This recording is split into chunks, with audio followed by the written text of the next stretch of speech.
Be me, Melissa, Director of Human Resources. Been working in HR for 8 years, finally in position where I can make real change. Wake up every morning knowing I'm fighting the good fight against systemic oppression. Arrive at office, immediately notice how many men are in leadership positions. This needs to change, and fast. Call emergency meeting with CEO Jonathan about restructuring performance evaluation protocols. Walk into his office with my 47-page proposal for equitable workplace transformation initiative. Jonathan, we need to talk about how our current merit-based system is perpetuating inequality. He looks confused, starts flipping through my document. The problem is that traditional performance metrics are designed by men, for men. They inherently favor masculine communication styles and leadership approaches. Proceed to explain how expecting employees to meet deadlines is actually rooted in patriarchal time constructs. When we say someone is results-oriented, we're really just codifying male aggression patterns. Jonathan keeps trying to interrupt, but I'm on a roll. What I'm proposing is a complete overhaul where we prioritize representation and lived experiences.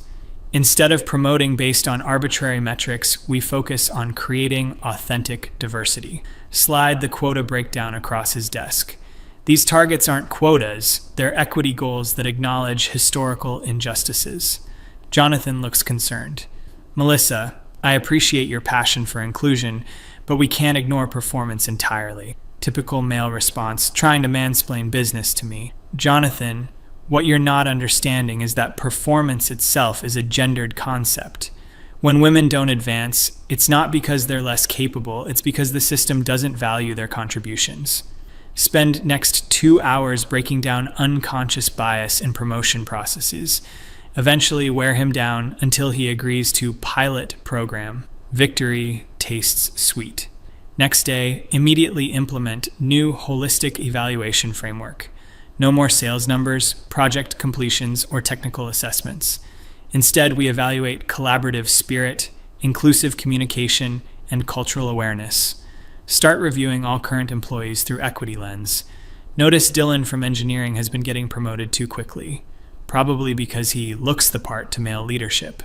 Dig through his HR file looking for anything problematic. Find complaint from 3 months ago where female intern said he interrupted her in meeting. Also note that he uses direct communication style that could make others feel marginalized. Schedule disciplinary meeting. Dylan, we need to discuss some concerning patterns in your workplace behavior. Show him the interruption complaint. I don't remember interrupting anyone. We were brainstorming solutions to the database issue. The impact matters more than your intent, Dylan. Your communication style is creating an environment where marginalized voices feel silenced. He tries to defend himself, but that just proves the point. This defensive reaction is exactly what I'm talking about. I'm going to need you to attend additional sensitivity workshops. Also, implement formal mentorship program, pairing him with Sandra from marketing. Sandra will help you develop more inclusive collaboration techniques. Dylan looks frustrated but agrees.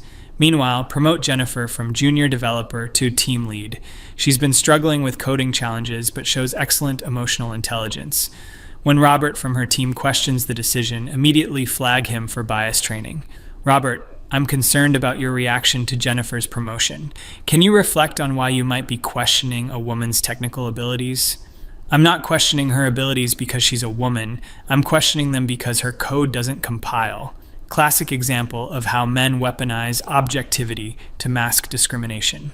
Technical skills can be developed, but inclusive leadership is more valuable. Implement mandatory Friday workshops called Deconstructing Workplace Hierarchies. Every employee must attend weekly 3-hour sessions. Hire a consultant named Brianna, who specializes in liberation pedagogy. Sessions cover topics like the violence of punctuality and problematizing productivity culture. Employees required to share their privilege levels and commit to weekly allyship actions. Some people seem resistant, but change is always uncomfortable. Receive anonymous feedback that sessions are disruptive to actual work, obviously written by someone threatened by progress. Increase sessions to twice weekly. Also establish microaggression reporting portal, where employees can flag problematic behavior. Reports start flooding in. Someone reported David for saying "you guys" in team meeting. Angela reported that Thomas looked skeptical during her presentation. Patricia flagged Michael for tone policing when he asked her to lower her voice during phone call. Each incident requires formal investigation and corrective action plan. Start calling individual employees into my office. David, referring to mixed gender groups as guys, erases feminine presence in the space. It might seem innocent, but language shapes reality. Angela, can you help me understand what happened with Thomas's facial expressions? He just seemed doubtful of my ideas, like he wasn't taking me seriously. That's exactly the kind of subtle dismissal that undermines women's authority. Schedule Thomas for intensive bias interruption workshop. Meanwhile, protect the women who are clearly being targeted. When complaints come in about Maria's frequent absences, shut them down immediately. Maria is dealing with emotional labor that her male colleagues don't face. The stress of being one of few women in tech takes a psychological toll. Her project deadlines can be flexible while she processes this trauma. Similarly, when Christine's accounting errors are flagged, reframe the issue. Mathematical precision is often used to police women's contributions. Christine brings intuitive problem solving that can't be quantified. Implement restorative justice circles instead of traditional disciplinary actions for women. By contrast, Kevin from it gets written up for technological gatekeeping. Apparently, he told someone they needed admin passwords to install software. Kevin, requiring permissions reinforces hierarchical power structures. You could have explained the process more collaboratively. Final straw comes when he rolls his eyes during our conversation. This eye-rolling behavior demonstrates contempt for the educational process. I'm recommending immediate termination for hostile workplace conduct. Kevin protests that he was just frustrated, but impact matters more than intent. Security escorts him out while I document the incident as aggressive resistance to equity initiatives. Establish brave space guidelines for all team interactions. No devil's advocacy, no requesting sources for emotional statements, no well-actually responses. Men required to speak maximum 30% of time in mixed gender meetings. Implement progressive stack, where marginalized identities speak first. Also, mandate acknowledgement rituals at start of each meeting. Everyone must recognize whose traditional land we're occupying and acknowledge their own privilege. Productivity starts declining, but that's expected during transformation periods. Receive pushback from some employees about excessive process. Clearly, they're uncomfortable with power structures being challenged. Schedule all-hands meeting to address resistance patterns. Change is always difficult when you're accustomed to unexamined privilege. Some of you are experiencing what researchers call equality feels like oppression. When you've been centered your whole life, equality feels like marginalization. Explain that decreased productivity is actually a sign of successful culture shift. We're prioritizing human dignity over capitalist efficiency metrics. Notice several men exchange glances. Typical silent communication patterns used to maintain dominance. After meeting, investigate whether this constitutes coordinated resistance. Meanwhile, celebrate successes with protected employees. Jennifer's team lead position is inspiring other women despite coding challenges. Maria's authenticity is transforming accounting department culture. Christine's innovative approaches are revolutionizing financial reporting. Establish monthly sisterhood circles for women employees. Safe space to process microaggressions and strategize resistance. Invite women to share experiences of male colleagues' problematic behavior. Document everything for pattern analysis. Start seeing clear evidence of systematic discrimination. Richard apparently stares too long during presentations. Craig's questions about budget allocations feel interrogational. Samuel's technical corrections create hostile intellectual environment. Each pattern represents deeper patriarchal conditioning. Implement interruption tracking sheets for all meetings. Research shows men interrupt women 87% more frequently. Appoint communication equity monitors to enforce balanced participation. Also, establish emotional labor recognition program. Women receive bonus points for remembering birthdays, organizing team events, and maintaining office morale. These invisible contributions must be formally valued. Notice companies' quarterly results showing decreased client satisfaction. Obviously, clients are struggling to adapt to our more equitable practices, probably uncomfortable with being challenged to examine their biases. Jonathan calls me into his office looking stressed. Melissa, we're getting concerning feedback from both clients and employees. People are saying the workplace feels tense and unproductive. Typical backlash when power structures are disrupted. Jonathan, transformation is never comfortable for those who benefited from the previous system. What you're seeing is evidence that we're making real progress. Explain that discomfort indicates successful dismantling of oppressive norms. Our female employees report feeling more empowered than ever. The men's resistance proves how necessary this work was. Jonathan mentions declining performance metrics. Metrics themselves are tools of control, Jonathan. When we obsess over productivity, we devalue human dignity. He brings up client complaints about missed deadlines. Punctuality is a social construct used to police marginalized communities. Maybe our clients need to examine their own time-based assumptions. Meeting ends with him looking overwhelmed, clearly struggling to process how deeply programmed he is. Continue expanding equity initiatives. Establish privilege tax, where men contribute extra unpaid hours to mentoring programs. Mandate apology protocols for any language that excludes or dismisses. Create reflection journals where employees document daily bias recognition. Implement allyship accountability partners who monitor each other's problematic patterns. Institute healing circles after any workplace conflict. Traditional conflict resolution reinforces combative masculine approaches. Instead, we focus on emotional processing and community repair. Some employees request transfers to other departments, obviously overwhelmed by being asked to examine their conditioning. Replace departed employees with candidates who demonstrate clear commitment to justice. Prioritize lived experience over technical qualifications. Hire Destiny as senior developer despite limited coding background. Her perspective as multiply marginalized will transform team culture. Bring in Fatima as project manager, though she's never managed projects. Her community organizing experience translates perfectly. Recruit Zoe as financial analyst because her sociology background provides valuable lens. Watch old guard employees struggle to adapt to new leadership. Their discomfort confirms how exclusive previous environment was. Establish re-education intensive for employees showing resistance patterns. Weekend workshop series covering privilege theory, intersectionality, and microaggression awareness. Mandatory attendance for anyone flagged through bias reporting system. Richard, Craig, Samuel, and several others enrolled immediately. During one session, Richard questions statistical methodology of wage gap research. Immediately halt discussion to address his intellectual intimidation tactics. Richard, demanding sources and citations is a form of epistemic violence. You're using academic gatekeeping to silence women's lived experiences. Require him to attend additional workshop on unlearning analytical supremacy. Meanwhile, notice companies starting to lose major clients. Apparently, they're concerned about project delivery timelines.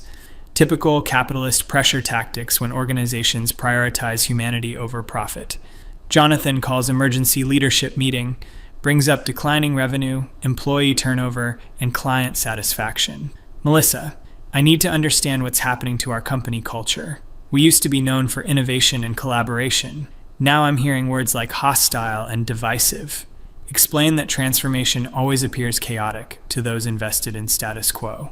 What looks like division is actually authentic truth-telling. For the first time, marginalized employees feel safe expressing their experiences. Jonathan mentions that several top performers have quit. Those weren't our top performers, Jonathan. They were people who thrived in biased system. Real talent was being suppressed by masculine competition culture. He asks about productivity metrics. Metrics can't capture the emotional healing happening in our workplace. Women report feeling seen and valued in ways they never experienced before. Explain that short-term disruption is necessary for long-term justice. Jonathan looks exhausted, rubs his temples. I just got off call with board members. They're asking serious questions about company direction. Typical board. Probably all men worried about their golf club conversations. Jonathan, This is exactly the kind of pressure that maintains oppressive systems.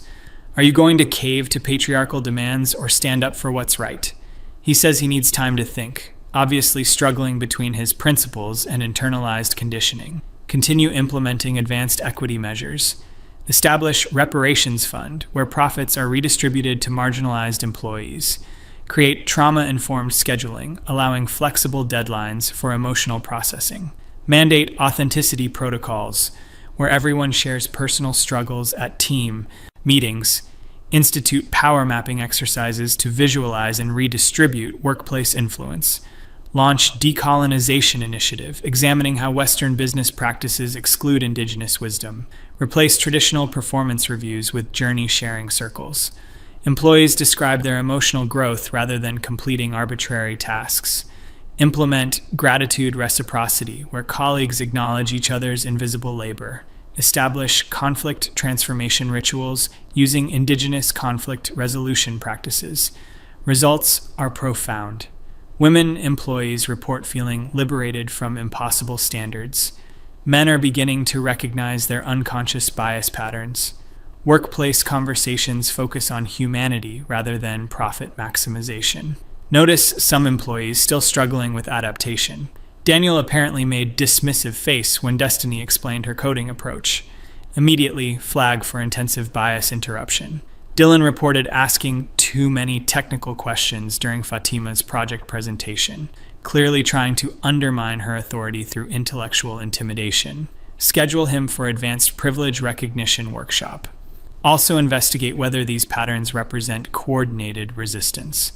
Discover that Robert, Thomas, Samuel, Craig, Richard, and Dylan have been eating lunch together. Suspicious timing suggests possible conspiracy to maintain Wawel dominance. Document evidence and prepare disciplinary action. Meanwhile, continue supporting women through transformation process. Jennifer's team lead role is inspiring despite ongoing coding challenges. Provide her with additional training resources and emotional support. Maria's accounting work shows creative approaches even if numbers don't always add up. Mathematics itself reflects masculine linear thinking patterns. Christine's financial reports include important contextual information. Traditional accounting ignores social and emotional factors.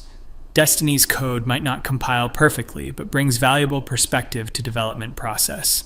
Fatima's project management style prioritizes relationships over arbitrary deadlines.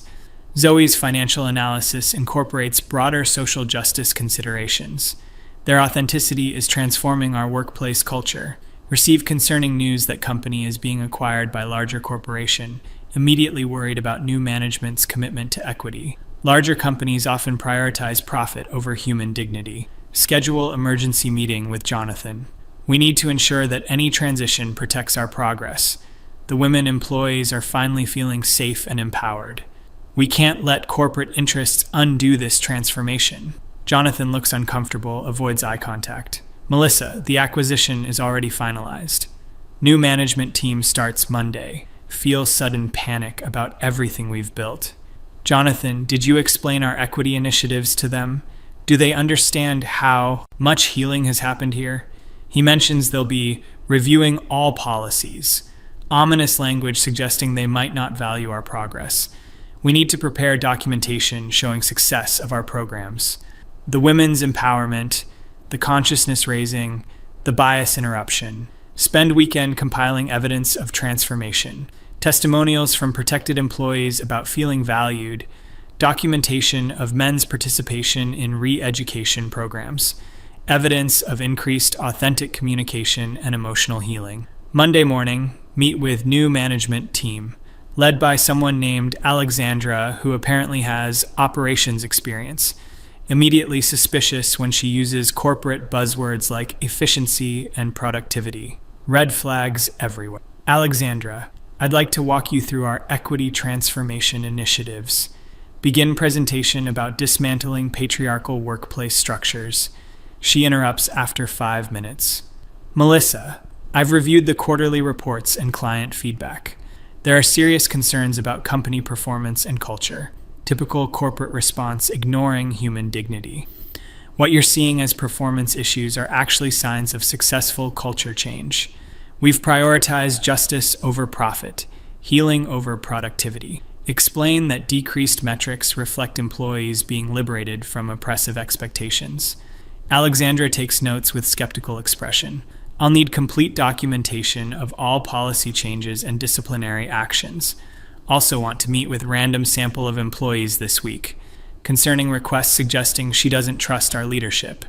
Alexandra, the women employees here have been through significant healing process. Random interviews might re-traumatize them by questioning their experiences. She insists on conducting her own assessment. Spend rest of week anxiously waiting for results. Notice employees seem nervous about transition. Reassure women that new management will recognize value of our work. Change is always scary, but truth has a way of revealing itself. Alexandra will see how much healing and empowerment has happened. Friday afternoon, get called to Alexandra's office. Walk in feeling confident about our achievements. She's sitting behind desk with multiple folders open.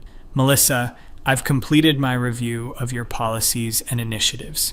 Wait for praise about innovative approaches to workplace justice. I've also conducted confidential interviews with staff members. The feedback has been illuminating.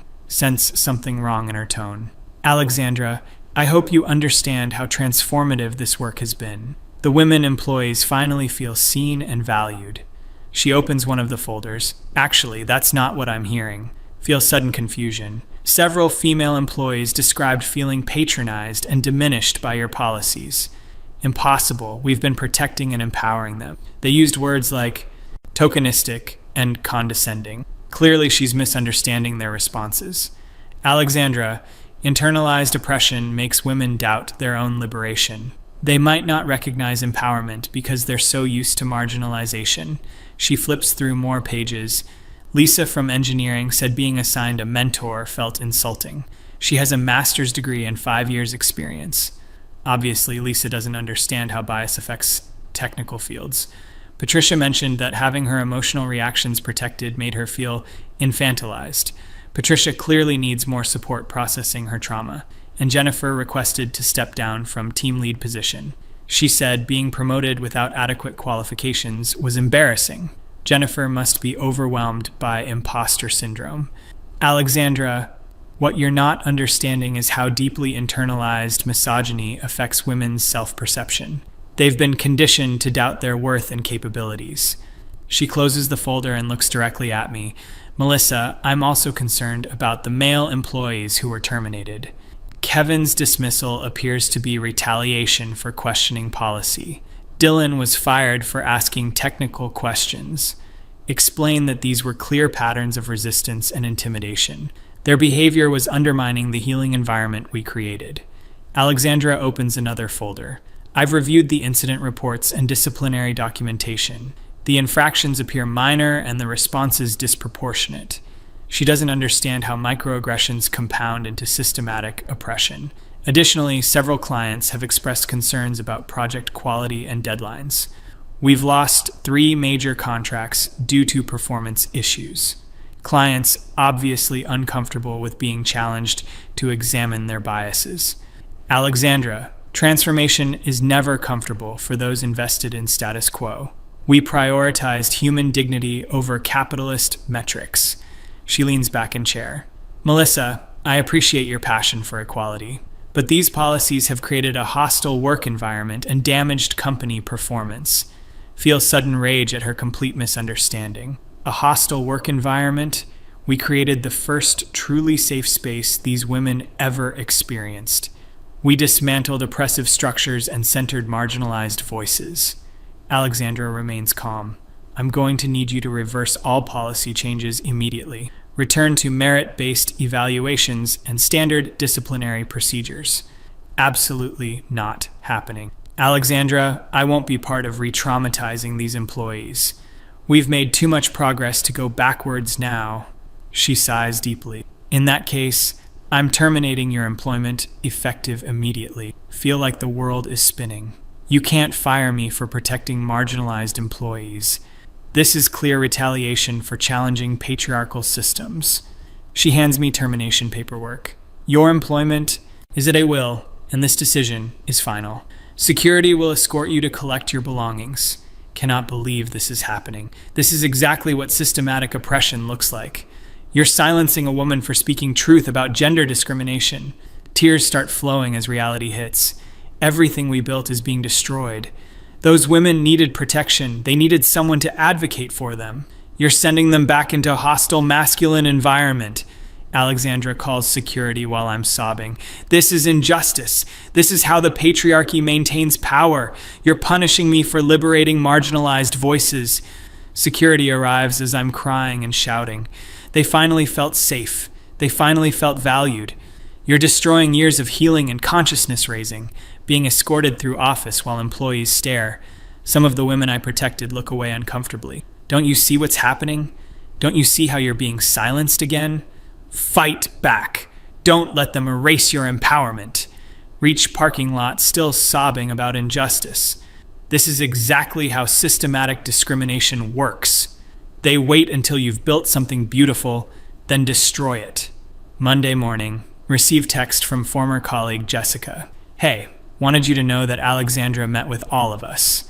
She's reversing the policy changes and returning to normal procedures. Honestly, most of the women are relieved, feel completely betrayed.